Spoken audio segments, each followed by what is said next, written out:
Baik, bismillahirrahmanirrahim. Alhamdulillah, salatu wassalamu ala rasulillah. Berjumpa kita lagi dalam kelas pertama kita. Mudah-mudahan menjadi titik permulaan lah untuk kita memulakan kelas secara maya. Jadi insyaAllah hari ini Ustaz akan kongsi dengan korang tentang strategi dalam menjawab peperiksaan. Okey, secara umumnya ada 4, iaitu menguasai format kertas soalan, menguasai fakta, menguasai arahan soalan, menguasai keban. Hari ini kita tengok ramai student-student SBP, MRSM dan mana-mana mereka terpedaya. Mereka hanya sibuk dengan subjek-subjek yang bersifat sains, bersifat fakta, hingga dimerasakan pendidikan Islam ni satu subjek yang senang. Sedangkan hari ini dia punya format dah banyak berubah. And dari segi format soalan, format penandaan, semakin lama semakin kritikal. So, Ustaz sarankan untuk student-student Ustaz, ambil apa yang Ustaz nak bagi. Mudah-mudahan dapat sedikit sebanyak membantu kalian untuk mendapatkan pada peperiksaan SPM pada tahun ini. Baik, so yang pertama kita masuk kepada menguasai format soalan. Okay. So format kertas soalan, kertas 1, kita bagi pada kertas 1 dulu hari ini. Okay, ada 2 bahagian, bahagian A dan bahagian B. Ini untuk format KBSM. Untuk korang lah, korang adalah batch yang terakhir akan belajar, akan menjawab SPM berdasarkan format SPM KBSM. Untuk tahun depan, formula tahun depan, form 4 tahun ni mereka akan hanya ada 1 paper sahaja. Okay. Dari segi formatnya, secara umumnya hanya kita dapat tahu hanya 1 paper sahaja. So semua yang dia belajar ada 6 bidang itu akan terangkum dalam 1 kertas. Berbeza dengan korang, setakat ni masih lagi mudah sedikit. Hanya 4 bahagian, 4 bidang, iaitu akidah, ibadah, sirah dan adab. Are you with me? Yes. Okay. Jangan buka sangat. Dengar. Lagi ada yang tidur ni Kang. Zaki ada Zaki lagi. Okay, so bahagian A ada 40 markah. Ini pun korang Tak tidur saya, tak tidur. Okay, bahagian A ada 40 markah, 20 adjektif, 20 struktur. Yang ini Ustaz tengok korang punya jawab hari tu kebanyakannya okey. Majoritinya dapat 16 ke atas. Untuk adjektif, struktur pun lebih kurang. Cuma ada beberapa orang yang bawah daripada 15. Itu sebenarnya jauh lah. Nak kena kejar betul-betul lah. Nak dapat straight A+, bahagian ni jangan hilang. Kena lebih teliti. Bila kita nak jawab tu, kadang-kadang dia akan keluarkan 2 jawapan yang akan mengelirukan kita. Sebab tu bila baca, jangan baca sekali. Baca soalan adjektif ni kena baca 2 kali, 3 kali, and then kena katakan mana poin-poin yang penting dan mana jawapan yang paling tepat. Okay. Kemudian bahagian B ada 60 markah, ada 1, 2, 3 dan 4. Ada 4 soalan. Soalan 1 dan 2 wajib dijawab. 3 dan 4 adalah pilihan. Okay. 1 dan 2 wajib. So nanti pastikan bila dah kahwin cakap dengan suami, abang 1 dan 2 wajib. Boleh? Boleh? 3 dan 4 pilihan lah. Abang nak pilih lah, nak 3 ke, nak 4 ke, terpulanglah pada abang. Setuju? Okey. 1 je lah Ustaz. Tak Ustaz. Tak lah, cakap dengan abang. Abang nanti kalau nak jawab exam dulu soalan 1 dan 2 wajib. Okay. So 1 dan 2 wajib, sedikit gurauan senda pagi. Okey, bahagian akidah dan ibadah ni wajib sebab bahagian ni bahagian yang agak kritikal. Okey, tetapi soalan 3 dan 4 ini pilihan. Okey, sirah dan adab, 4 sirah dan adab. Okey, biasanya bahagian adab ni student calon-calon SPM akan skor. Tetapi bahagian sirah ni yang akan hilang. Ini 10 markah, bahagian sirah 10 markah, bahagian adab 10 markah. Yang 10 markah sirah ni pun dia akan bagi 4 soalan untuk soalan tokoh, 6 untuk soalan nawata, untuk soalan tamadun. Ataupun sebaliknya, 4 untuk tamadun, 6 untuk tokoh. Dia akan ada 2 soalan atau 3 soalan saja bahagian sirah ni. Okay?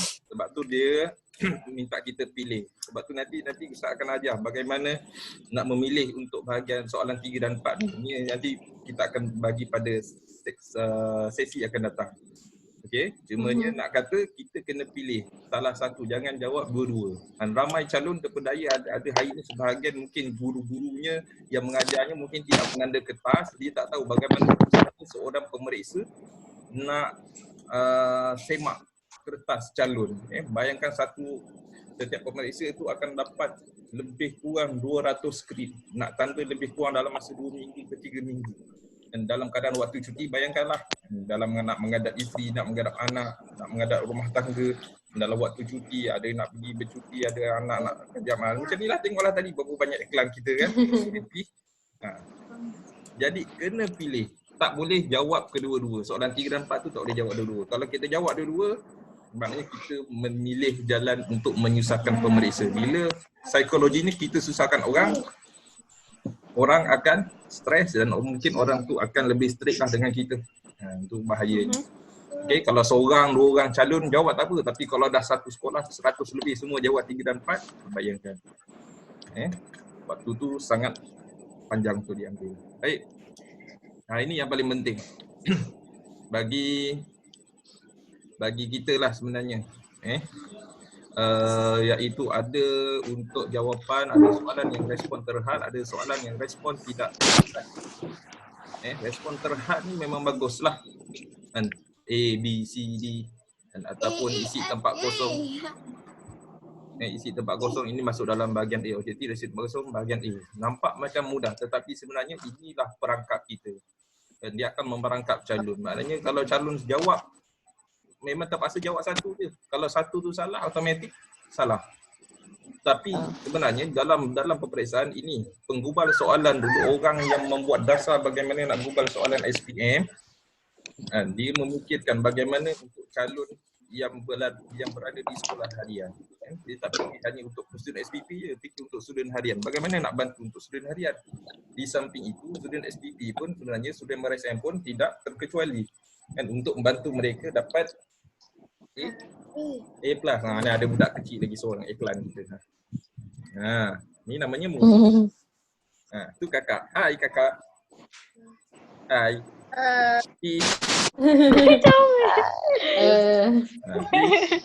Iklan ni. Okey, so soalan respon tidak terhad, dia bagi calon boleh jawab seberapa banyak yang mungkin. Contoh macam kita belajar, orang dah banyak jawab soalan daripada kumpul dulu. Berikan 2 ciri mukmin yang cemerlang. Ciri mukmin cemerlang tu ada banyak kan. Kadang-kadang dia minta 2 je, boleh tak lebih? Sebenarnya boleh. Sebenarnya itulah kita punya orang kata talian hayat kita. Sebab SPM dia tak ada ambil banyak kali dah. Kita hanya ambil sekali je. Kalau dapat A lah, dapat A minus lah, redha. Dapat B lah. Jadi kita tak nak macam tu. Kita nak sekali jawab terus dapat A plus. Bagaimana kita jawab dengan cara yang terbaik? Cara jawab yang terbaik apa dia? Ini. Tambah sekurang-kurangnya 3 jawapan. Tambah sekurang-kurangnya 3 jawapan. Ataupun 2 lah paling tak. Untuk soalan yang berbentuk kebat. Macam Ustaz terangkan itu, soalan bentuk kebat apa dia? Soalan faktor, kesan, Langkah. F, K, L. Apa itu kita akan masuk lagi kemudian. Okey, cuma ini. Untuk respon tidak terhad, banyak kita boleh jawab. Untuk bahagian kertas 1, bahagian B dan kertas 2, semua soalan. So semua sekali 80%. Jadi ruginya kalau calon itu tak mengambil peluang pada bahagian 80% ni, dia sia-siakan begitu saja. Okey, dapat? Dapat. Dapat Oya macam dah ngantuk je Oya. Oya okey? Ustaz nampak 3 orang je. Ustaz, saya nak cakap hai. Mana ada? Hai. Yang lain tak nampak ni. Nampak 3 orang je ni. Yang lain tersembunyi di sebalik. Okey. Baik, ini 4 bidang yang korang kena study. Bila nak masuk je pagi tu untuk kertas 1, maka inilah 4 bidang. Jangan ngada-ngada nak baca bidang lain. Bila baca bidang lain, bidang Quran, bidang hadis, maka itu memang cari asal. Ramai orang mungkin tak bersedia, dia agak stres. Sebenarnya sebab tu saya minta korang untuk buat nota. Buat nota tu supaya kita boleh pisahkan kertas satu dengan kertas dua. So kita masuk kertas satu, kita dah prepare. Okay, ni bahagian ni. Tu nanti bila dah nota yang korang dah buat tu nanti susun balik. Okay, ni untuk akidah, ibadah, sirah. Ada empat bidang ni hanya untuk kertas satu. So nanti mentaliti kita je, okay, dah ready. Nak masuk kertas, nak masuk paper 1 je, exam untuk paper 1 kita dah ready. Untuk kertas, untuk fakta-fakta, nota-nota untuk paper 1. Tidak bercampur. Ais buat apa Ais? Ya. Amin. Okey, baik, ini bahagian A. Tips bahagian A. Okey, jawab kertas jawapan bahagian A, stapler dan ikat kertas jawapan. Okey, ini nanti akan ada buku jawapan and then kena stapler. Walaupun dia bagi kali ikat tapi kena stapler juga. And then baca berulang kali Ustaz dah sebut tadi, tandakan keyword, pastikan highlighter. Highlighter ni semua pastikan ada. Jangan don't take for granted. Highlighter tu baru RM2, RM3. Nak berbanding masa depan kita yang lebih berharga berjuta bilion yang kita nak. Kan? So pastikan ada highlighter. Ada 2-3 highlighter pun bagus. Gunakan sedikit mungkin. Okey. Kemudian lorik dengan penuh A, B, C, D. Soalan dekat Islam dia punya ruangnya memang agak besar sikit untuk lorikkan berbanding kertas objektif biasa sebab yang ini memang pemeriksaan tanda manual. So pastikan hitam betul-betul hitam. Kalau nak padam betul-betul padam bagi clear.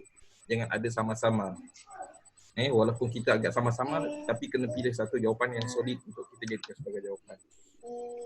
Okey, 2, elakkan 2 jawapan setiap soalan. Ini kadang-kadang calon. Dia tak ramai tapi ada. Jadi elakkan lorik 2 jawapan. Bila ada 2 je maka automatik salah. Dan padam dengan baik tadi dah sebut. Next, 20 soalan subjektif. Hanya ada satu jawapan untuk satu soalan.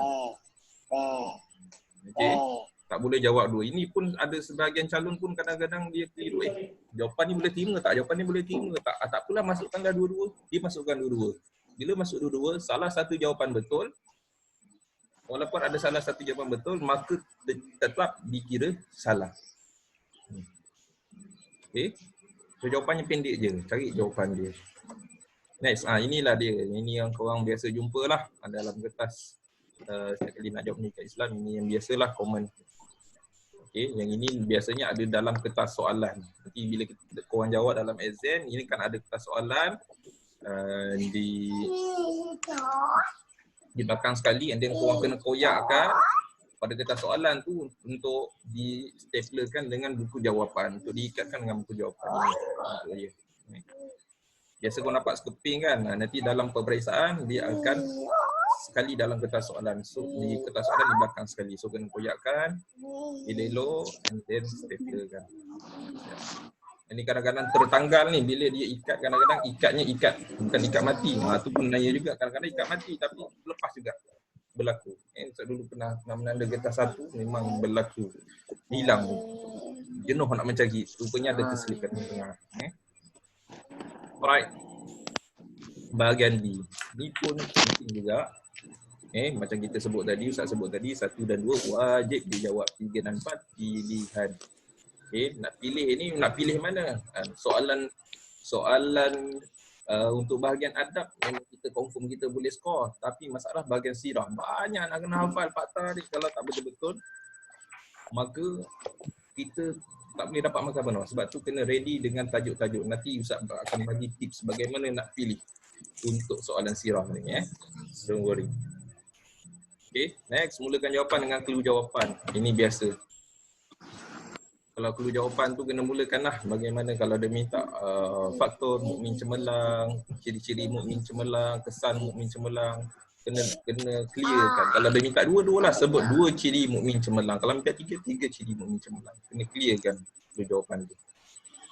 Kemudian mulakan jawapan untuk soalan bulat pada muka surat yang baru.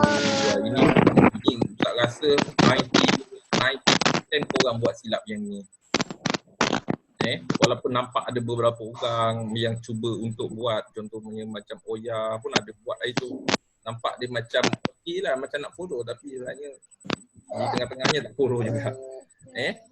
So soalan baru mesti muka surat yang baru. Sebab apa? Sebab nanti pemeriksa akan total dekat muka surat yang depan sekali di atas sekali. Dia akan total. Kalau kita letak kat tengah-tengah maka dia akan mengganggu. Mungkin akan silap-silap akan terlepas pandang untuk dikira. Contoh, alamak tak boleh nak tunjuklah dekat sini. Tak apa, next nanti kita tunjuk dalam kelas bagaimana contoh jawapannya. Kemudian, ni calon lemah tak payahlah. Selang 5 baris hingga 7 baris. Bila kita dah siap jawab, contoh tadi 2 ceri mukmin cemerlang, kita dah siap, kita selangkan sekurang-kurangnya 5 baris. Untuk apa? Untuk kita buat jawapan tambahan. Jawapan tambahan. Jawapan tambahan. Apa. Nak turun? Okey, bye.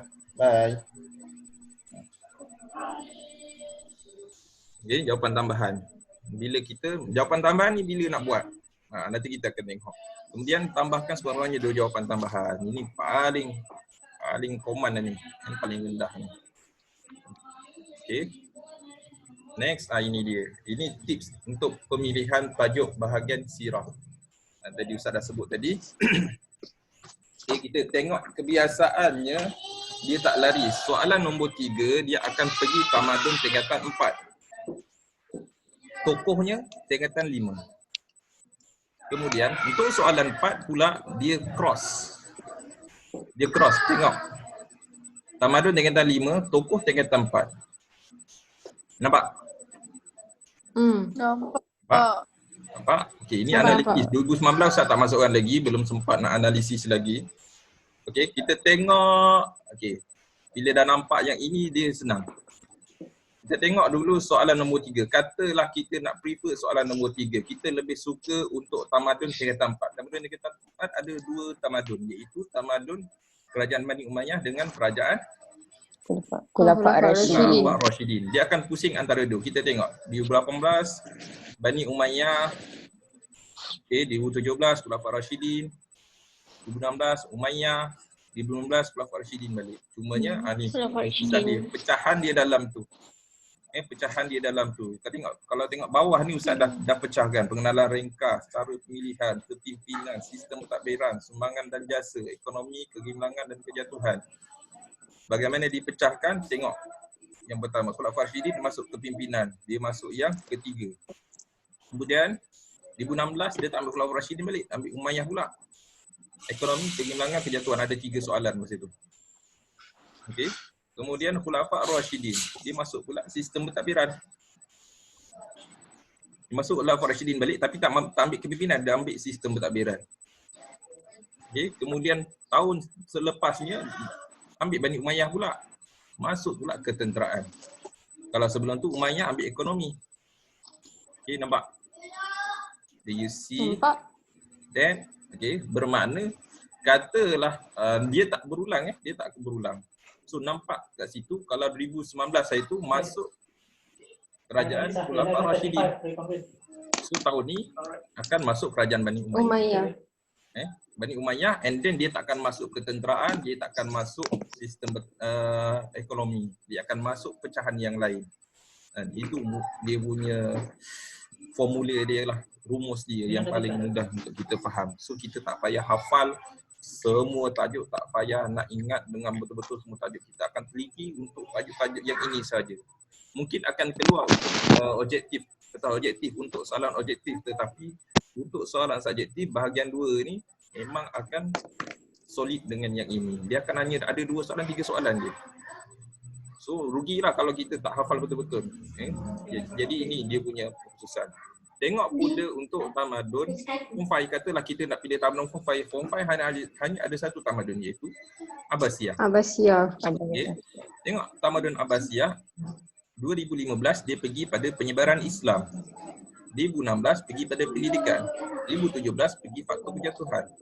2018 pergi pada ekonomi. Nampak dia punya trend dia tidak mengulang soalan tahun sebelum.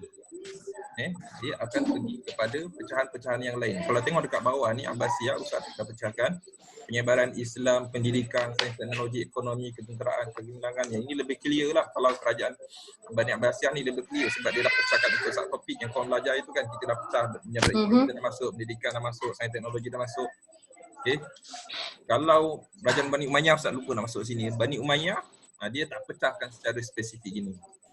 Kita yang kena pecahkan sendiri. Khulafah Rasyidin ni pun kita pecahkan sendiri. Okay, tapi tak banyak lah. Dia betul-betul banyak ini. Sebab tu Bani Abbasiyah dia hanya satu tamadun. Sebab apa? Dia dah pecah-pecahkan. Alright? You get it? Dapat. Ustaz. Get it? Khadijah Aisyah. Nampak 3 orang je. Nak Alia Rahaina. Arai. Are you okay, Arai?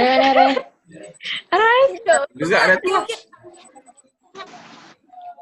Saya okey dengan adik saya.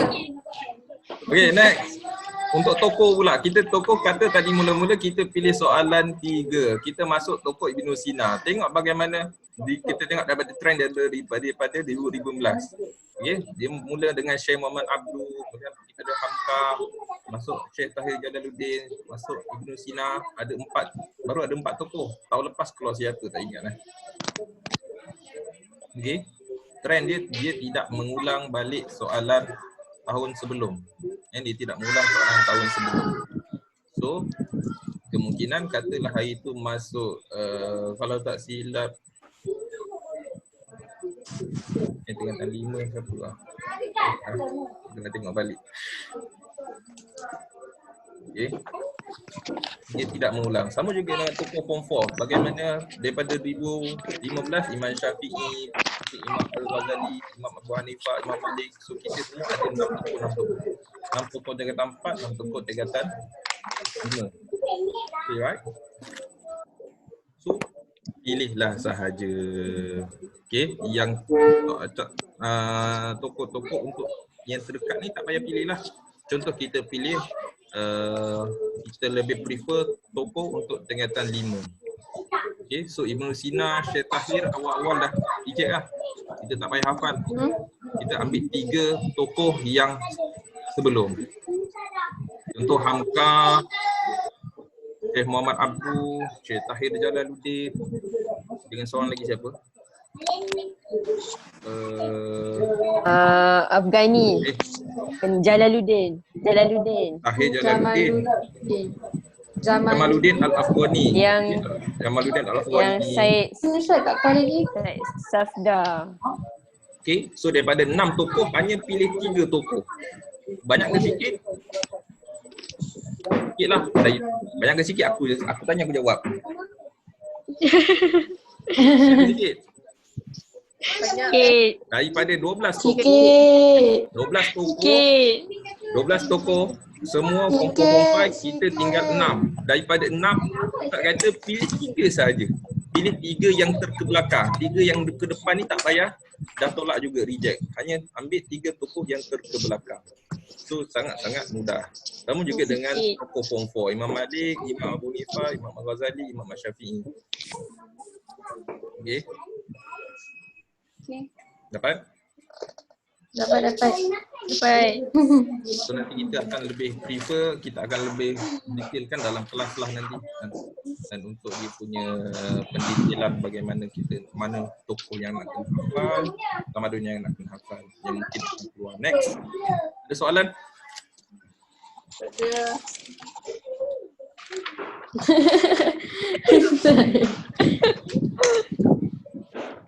Hari yang tekak ni, ada soalan? Tak ada? Tak ada. No, Ustaz. Okay, next. Modul 2 menguasai fakta. Yang ini sikit je ni. Kita akan stop setakat modul 2 Nanti kita akan sambung next class untuk modul 3 dan modul 4. Baik, untuk modul 2 menguasai fakta, hari ini dia kertas 1. Tadi Ustaz dah cakap hanya 4 bidang saja. Akidah, ibadah, sirah dan adab. Untuk kertas 2, tilawah, hadis, dia tambah sikit tajwid dan tambah sikit jawi. So mana yang lebih hardcore sebenarnya? Kertas 1 ke kertas 2? Satu. Tajuk ni adalah tajuk fakta, kecuali adab ni saja. Okey, yang ini tak banyak fakta. Okey, sebab tu bila masuk kertas 1 kena lebih berjaga-jaga. Sebenarnya kertas 2 sebenarnya. Ni kalau ikut trend pun biasanya calon akan di peringkat sekolah lah biasanya. Calon-calon student akan dapat markah untuk kertas 2 lebih tinggi daripada kertas 1. Tapi kalau calon kertas 1 lebih tinggi, itu pelik sikit lah. Itu mungkin teknik menjawab dia mungkin kurang lagi lah. Okay, ni tips buat nota ni Ustaz pernah buat tahun 2017. Masa tu dah agak kritikal sebab masa tu masa dah pertengahan tahun baru Ustaz perasan. Ini baru Ustaz buat perubahan, dia orang baru Ustaz sedar, dia orang masih lagi tak ada nota persendirian, maka Ustaz bahagikan macam ni. Setiap orang ada satu tajuk bagi dia pecah, dia dah siap tajuk dia and then dia kumpul, Ustaz photostate and then bagi setiap orang. So, setiap orang dapat compilation lah untuk semua tajuk. Ini dah last minute lah. Tapi bagi korang yang mana kebanyakannya Ustaz dah hajar daripada kumpul dulu, Ustaz dah tak buat awal. So itu kelebihan untuk korang lah. So lebih baik sebenarnya kita baca nota kita sendiri sebab kita yang faham, kita yang orang kaji. Okay. Tetapi nanti bila nota yang korang dah buat, nanti tengok balik siapa yang buat nota, tengok balik. Tolong kecualikan mana-mana subtopik yang ada faktor, yang ada kesan, yang ada langkah, yang ada pengajaran. Akibat. Sikit faktor, kesan, langkah, pengajaran, hikmah. Ada 4 perkara ni. Saya tak ada tulis dalam ni. Faktor, kesan, langkah, pengajaran, hikmah. Ada 5. Kecuali sirah. Kecuali tajuk sirah. Tajuk sirah faktor, tajuk sirah kesan, tajuk sirah langkah, itu memang fakta. Itu kita tak boleh buang. Untuk tajuk lain, tajuk akhlak, tajuk adab, tajuk akidah, tajuk ibadah, tajuk adab, okey, yang itu semua kena buang. So tak payah hafal. Sebab tu saya kata tadi nota fakta. Maknanya yang fakta yang perlu kita betul kena ingat. Yang lain bila tanya faktor, tanya kesan, tanya langkah, tanya pengajaran, tanya hikmah, yang itu kita boleh goreng, kita boleh jawab berpandukan kepada kemampuan akal kita lah. Kemahiran berfikir aras tinggi. Okey. Right. Ada soalan? Dah habis dah? Untuk modul dulu. Ustaz tak nak sambung. Nanti kalau sambung nanti dia 45 minit je ni kan. Nanti bila dah habis nanti dia akan terus padam. Ada soalan? Any question? Tak ada Ustaz. That you have asked me? Tak ada Ustaz. Tak ada. Kau jangan tak ada. Nanti masuk ke jawab soalan sama dia. Ustaz. Yep. Tadi yang kan Ustaz cakap yang toko-toko tadi tu kan kita tengok yang 3 yang ke belakang tu kan. Okey. Tapi maksudnya kalau untuk soalan objektif kita still kena baca lah kan benda-benda tu. Untuk objektif dia kena baca. Maknanya kita bila baca bahagian sirah, nak masuk ke tahap 1, baca bahagian sirah, mula-mula kita akan baca sekaligus, baca semua. Tetapi di last minute sebelum masuk dewan, bermula pagi tu, kita katalah sehari sebelum kita dah studykan, okey, sirah kita baca semua poin-poin. Kemudian malam tu and then pagi tu ambil masa dalam setengah jam untuk kita hafal betul-betul tajuk untuk bahagian B. Dan untuk kita jawab dalam bahagian essay tu. Faham tak? Faham. Bukan maknanya tak payah baca semua, kena baca semua. Contoh kita nak ambil kerajaan Bani Umayyah, kita baca semua kerajaan Bani Umayyah. Tetapi Kita fokus dekat subtopik macam tu. bila dah baca semua, ada ambil masa mungkin setengah jam, mungkin 20 minit untuk kita hafal betul-betul tajuk yang kita jangka akan keluar. Okay, clear? Clear. Right. Glad? Tak ada.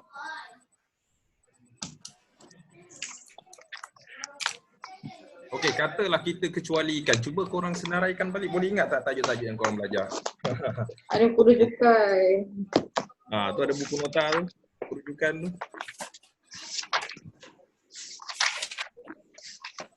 2019 tak ingat lah. Kertasnya semua dekat rumah kat sana. Kampung dah tersekat lah. Okay, untuk tingkatan 5 2019 katalah kita tolak. Tak boleh juga ni, 2019 nak ambil juga.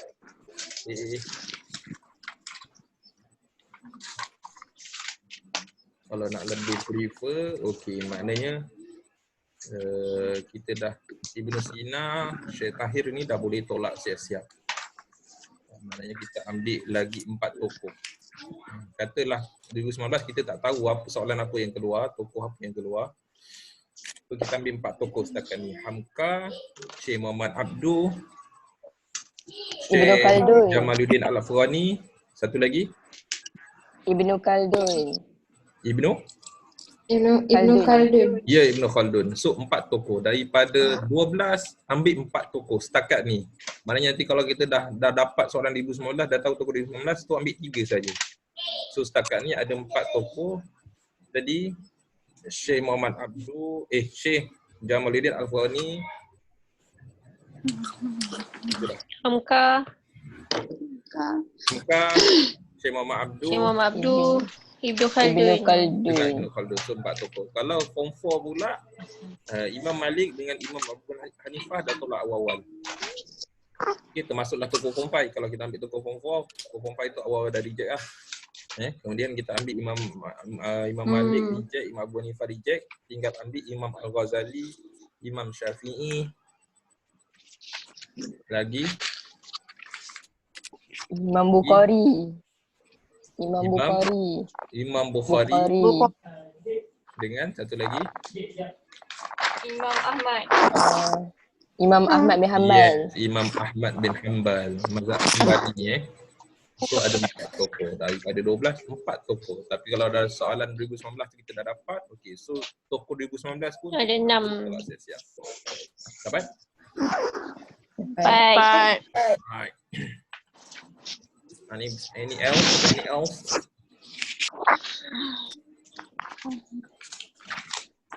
Ada? Syahida? Nadia? Oya? Ada. Ifa? Tadi Ustaz. Ni Ifa Alah tutup muka malu dah. Ada lain? Tak ada? Kalau tak ada kita cukup setakat ni. Okay Ustaz. Boleh? Kita Baik start dulu. Ustaz. Okey, jumpa Okay, lagi. terima kasih Ustaz. Iman Dina dengar suara Iman Ustaz. Dina tak Iman Dina? Medina ada Ustaz. Medina ada.